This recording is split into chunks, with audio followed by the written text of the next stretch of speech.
I made less than $1,500 after taxes, and this is So that something. kind of gives you the bottom line is the biggest expenses would probably be the cast. So the fact that I mean, yeah, who knows? Who knows? It was a shoestring budget. That's for sure. and they sold advertising, and MTV did and amazing on their advertising budgets. for sure. And it was the highest ratings that they had had for any kind of a programming like that. Of course, they would get higher ratings for the VMAs, this. But as far as For a like series. half hour episode series, like we smashed all records. So in a half hour, just so that people know, in a half hour, you usually deliver 22 minutes of television. 3 acts of 7 minutes each. Right. So 21, 22 minutes, which means there's 8 minutes of advertising to sell that's targeted specifically. Right. They were making millions and millions and millions of dollars. And at the end of the season, even though you had a lot of notoriety, you walked away with $1,500. Right. That's amazing. For sure. But now, so because the profit margin was so crazy and it came out, they were and MTV was notorious for reruns. They were rerunning Jackass at like 5 p.m. And because it was just like, oh my God, let's put this out there. This is great. And in very short order, they had kids showing up in hospitals all over the country because they were like inspired to go and film their own Jackass. So like Seth. Yep.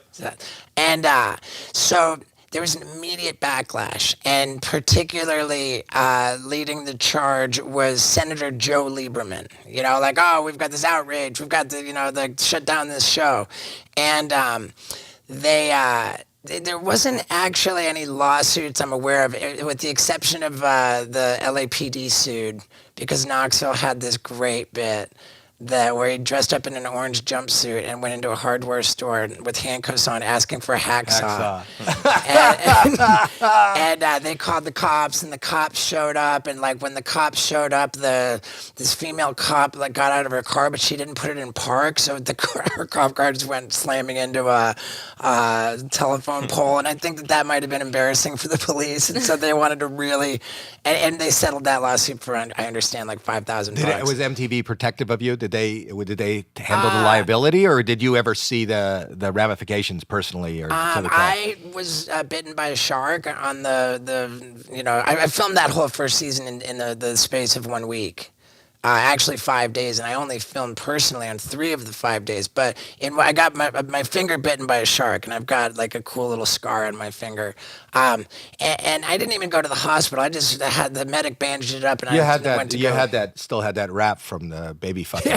Well, this was prior to that, but I didn't even go to the hospital. But it was a few weeks later, I got something in the mail from MTV saying, "Please forward us your hospital bills so we can cover them." And I thought, wow, like, no, if I get hurt, like they pay for it. Yeah.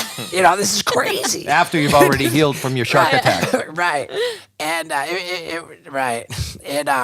but in any case, there weren't like big lawsuits over kids getting hurt. There was a general back then. There was a real sense, you guys are a bad influence. You guys are inspiring kids to get hurt. You are this really bad thing.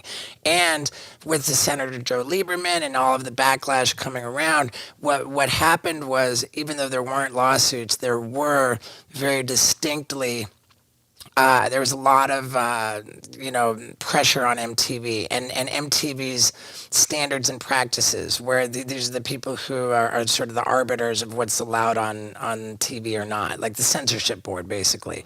They started really leaning on us and not, not allowing certain stuff we filmed to be included in the show. And even prior to filming, they wouldn't give us approval to go through with certain bits. And, they were trying to water down the show. And Knoxville wouldn't have it. He said, well, if you're not going to let us do what we do the way we do it, then I quit. And for the rest of us, sort of supporting cast, us sidekicks were kind of like, what are you doing, Knoxville? What do you mean? But I think that he had a plan all along, because he very much wanted to be like a big-time movie star. And so he was like, fuck this basic cable nonsense. Like, let me quit the show while it's on top of the world, and then make him give us a movie deal. Because once you make it an R-rated movie, you take away that layer of liability. Now it's like only for people.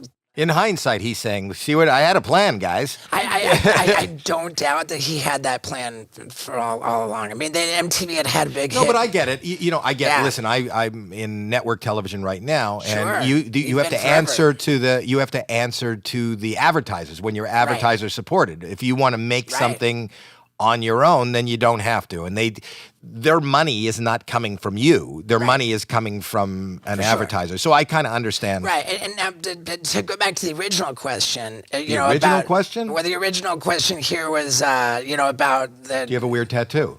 No, I was asking because he's still sitting in between Kyle and Seth. Right, but the copycat kids. Yeah. Is that something that we feel bad about? Like in the beginning, there was a certain amount of heat, with the copycat kids. Still to this day, you want to be careful of what's called like imitatable. You don't want to be too imitatable, but the reason why I asked what time frame his stunts happened in is because with the advent of YouTube, with like all this like digital content coming from over, now everybody's got a video camera in their pocket on their cell phone. Like it's really not about Jackass anymore. I don't think that Jackass can even be pointed to as like the inspiration for this dipshit. Now it's just because now it's just clickbait. You can get views and stuff like that. Right. I mean, I just don't think that And back then, when people would sort of complain about what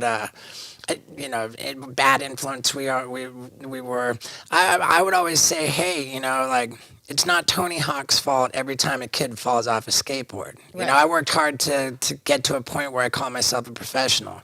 And if some kid's going to see what I do professionally and then get hurt doing a half-ass copycat job, then, Yeah.